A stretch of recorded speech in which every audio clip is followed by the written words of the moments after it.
欢迎来到轻声慢读。在青春最柔软的角落里，总会藏着一份不知如何开口的小小激动。它可能是在一个不经意的瞬间悄然出现，可能是来自一个不懂怎么表达的目光，也可能是你记不清的时间，却永远忘不了的感觉。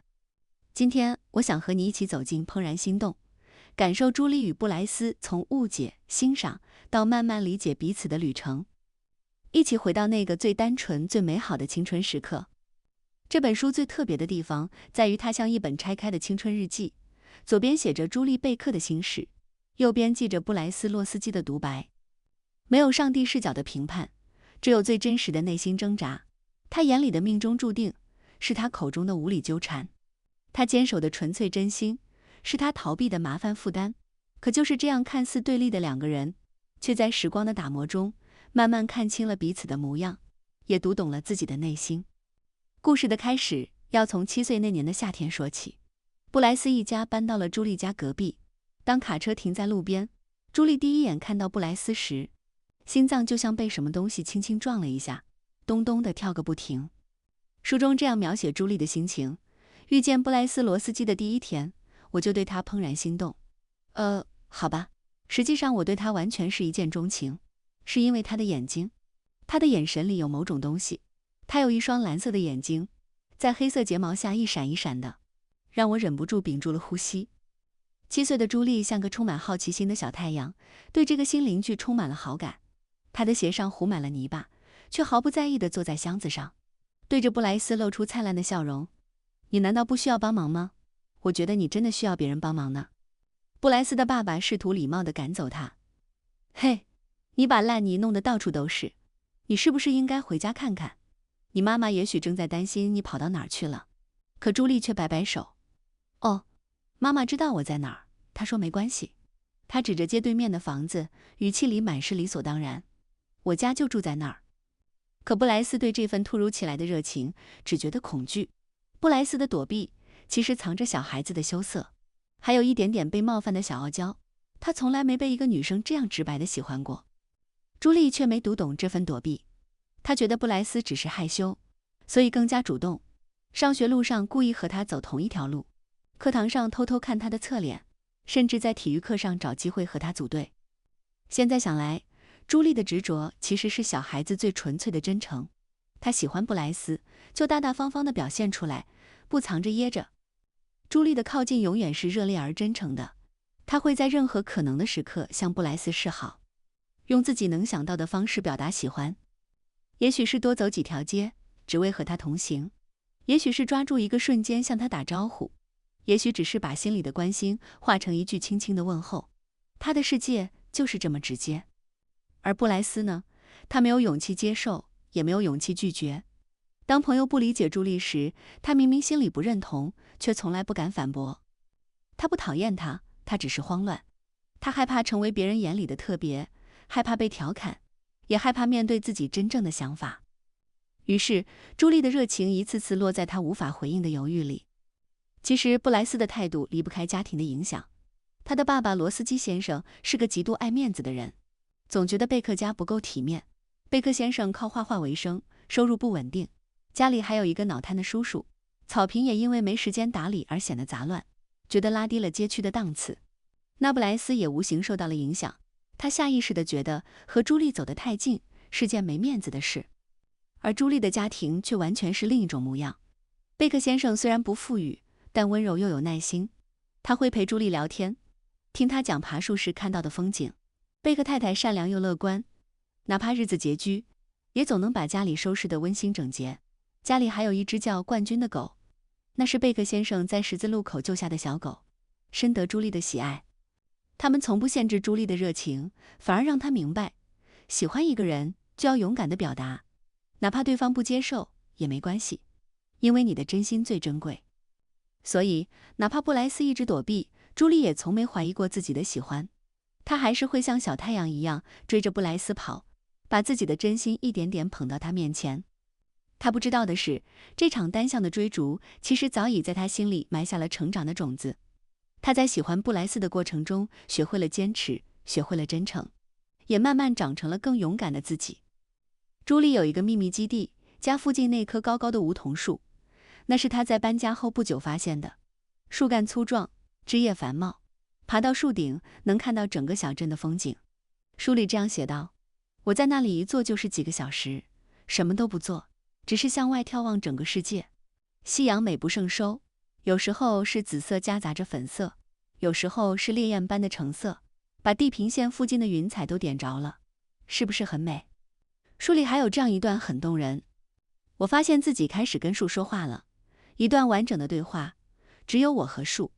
从树上下来的时候，我有点想哭。为什么没有一个人愿意和我说话呢？为什么我不像其他人一样有个最好的朋友在身边？我当然认识学校里别的孩子，可他们中间没有一个人和我算得上亲密。他们对爬树不感兴趣，也一点都不关心阳光的味道。我不知道你们能不能体会到这种感觉。直到有一天，那个早晨，一切都被改变了。朱莉正在树上，她看见下面来了几个工人，围着树干准备砍伐。那其中一个人喊道：嘿，你最好快点下来，我们就要砍树了。朱莉问道：砍树？为什么？因为树的主人要在这里建房子，这棵树挡了他的路。快点下来，姑娘，我们要工作了。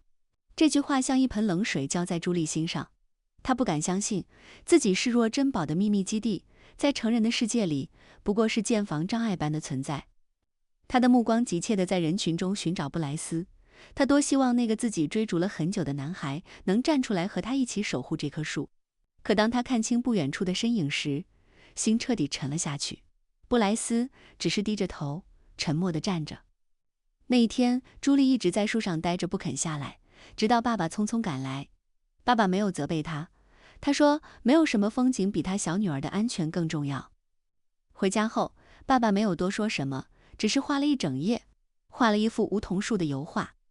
书里这样写道：我掀开毛巾，看到了我的树，我美丽庄严的无花果树，它在枝条中间添上了火焰般的阳光，而我似乎能感觉到微风吹拂着树叶。树顶上，一个小女孩正在向远处眺望，她的脸蛋红红的，染红她的是风，是欢乐，是魔力。可朱莉心里的失落远不止失去一棵树那么简单。她第一次清晰地意识到，自己一直执着喜欢的布莱斯，或许并不像她的眼睛那样清澈。她害怕麻烦，害怕被朋友嘲笑，所以在她最需要支持的时候，选择了沉默逃避。这份冷漠比电锯切开树干的声音更让她心痛。这件事之后，朱莉开始慢慢冷静下来。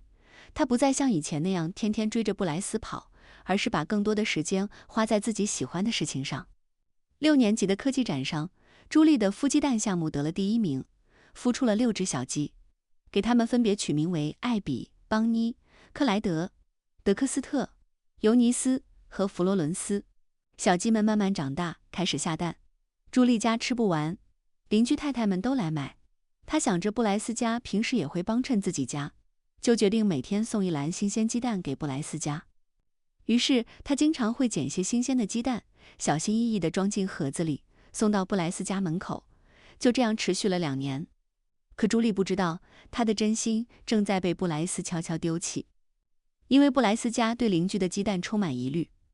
从那以后，布莱斯开始偷偷扔掉朱莉送来的鸡蛋，他趁朱莉不注意，把鸡蛋盒塞进垃圾桶。有一次，朱莉送完鸡蛋后折返回来时，正好看到布莱斯把鸡蛋扔进垃圾桶。那一刻，朱莉的世界好像崩塌了。书里面是这样写到的：我跌跌撞撞地跑回家，满心尴尬与困惑，我的心已经碎成了片。布莱斯的爷爷切特·邓肯是个沉默寡言的老人，他和布莱斯的奶奶感情极好，可奶奶去世后，他就很少说话，总是一个人坐在门廊上，看着远方发呆。直到有一天，他看到报纸上刊登的朱莉坐在无花树上抗议砍树的照片，突然主动找布莱斯，想要了解朱莉，想让布莱斯讲讲他的事情。布莱斯很不解，可外公却说，朱莉是个有骨气的女孩，他很想认识她。外公把报纸递给布莱斯，让他好好看看这篇报道，告诉他不要有偏见。可布莱斯却不以为然，他把报纸扔进抽屉。切特是藏着温柔的人，他看得比布莱斯的父亲深，也比布莱斯本人更早明白朱莉是什么样的女孩。他看见了朱莉在梧桐树上抱紧枝干的姿态，看见了他坚定的眼神，看见了他把世界当成美好地方的方式。他告诉布莱斯，有些人外表亮却空洞，而有些人静静发光，一旦你看见，就再也移不开眼。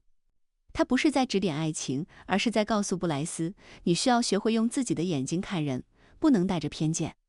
那切特就开始主动接近朱莉，经常去朱莉家的院子里帮她修剪草坪、整理花园。朱莉一开始很惊讶，但渐渐的，她开始和外公聊天。他们聊无花果树，聊朱莉的叔叔。布莱斯看到外公和朱莉相处的那么融洽，心里很不是滋味。他不明白，为什么外公会那么喜欢朱莉，为什么朱莉在面对外公的时候会那么温柔，那么健谈。他开始忍不住观察朱莉，发现她好像和自己印象中不一样。她会耐心地照顾小鸡，会认真地修理院子，会和外公讨论各种话题。她的眼睛里不仅有明亮的光，还有坚定的力量。他开始反思自己之前对朱莉的看法是不是太片面了，他是不是真的像外公说的那样，只看到了表面，却忽略了他的内在。那朱莉和布莱斯的性格为什么会有这么大的差异呢？朱莉和布莱斯的性格差异其实很大程度上源于家庭环境的影响。朱莉的家不富裕，但真诚，父母彼此支持，兄妹之间互相关心。家里虽然忙乱，却有一种温度，让每个人都敢表达自己。他从这样的家庭里学会了，喜欢就说，善良无害，坚持是美德。而布莱斯的家庭富裕体面，却有一种隐隐的紧绷。父亲更关注面子、体面、外界评价，母亲温和却不强势。姐妹们把别人的看法放在第一位。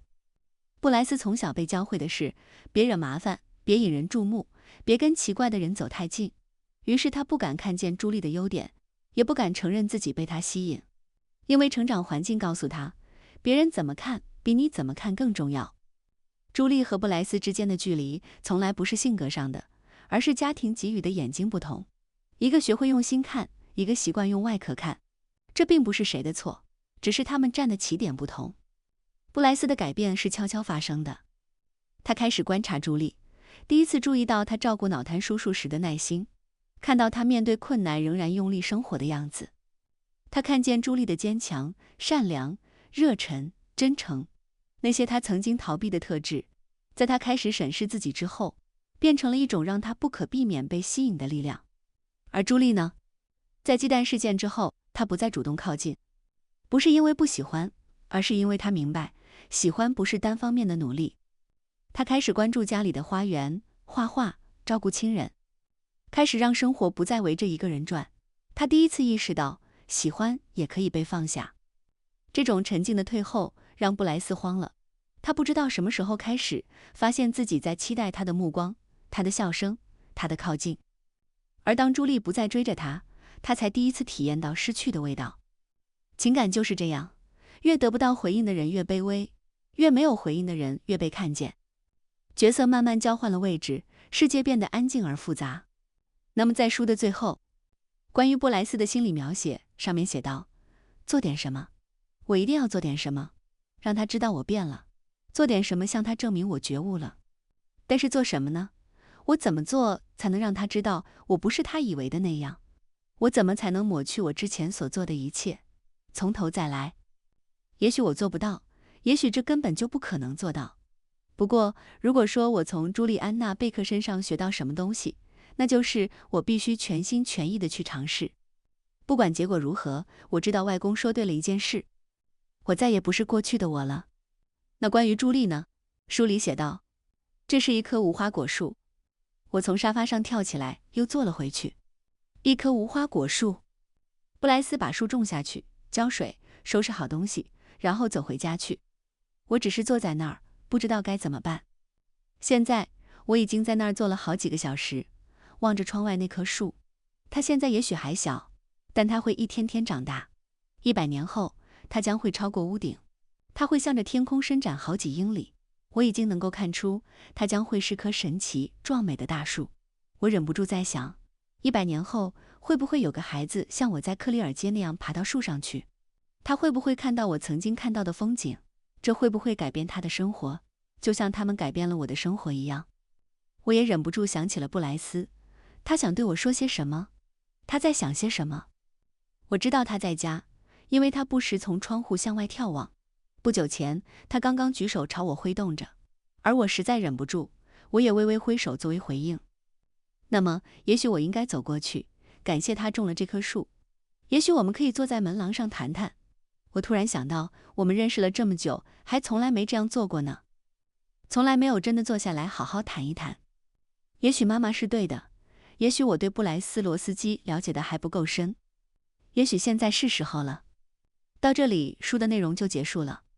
合上书页，朱莉和布莱斯在梧桐树下的身影依然清晰地浮现在眼前。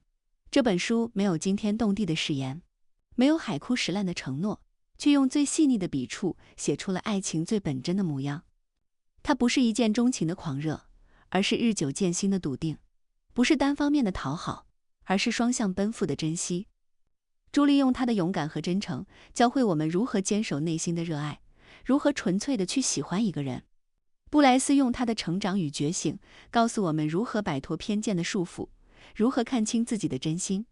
而两个家庭的对比，更让我们明白，一个充满爱与尊重的成长环境，能让孩子拥有最珍贵的品质。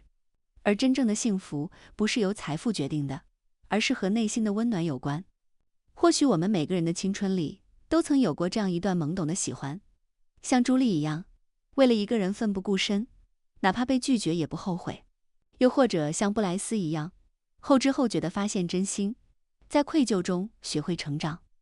而怦然心动告诉我们，无论这段喜欢是圆满还是遗憾，它都是我们成长路上最珍贵的礼物，因为它让我们学会了爱，学会了珍惜，学会了成为更好的自己。如果你正处于迷茫的喜欢中，如果你怀念那段纯粹的青春时光，如果你相信温柔与真诚的力量，那么一定要读一读《怦然心动》。它会像一束暖光，照亮你心里的角落，让你重新相信，总有一天，你会遇到那个彩虹般绚丽的人，你们会在时光里慢慢靠近，彼此照亮，成为对方生命里最温暖的存在。愿我们都能在往后的日子里保持真诚，坚守热爱，既能勇敢地追逐喜欢，也能从容地等待懂得，最终遇见属于自己的双向奔赴，拥有一段像朱莉和布莱斯一样温柔而坚定的爱情。今天的分享就到这里啦。如果你喜欢这本书，或者有什么想说的，欢迎在评论区留言告诉我。喜欢这样的分享，也请点赞订阅，这将对我很有帮助。我们下次再见。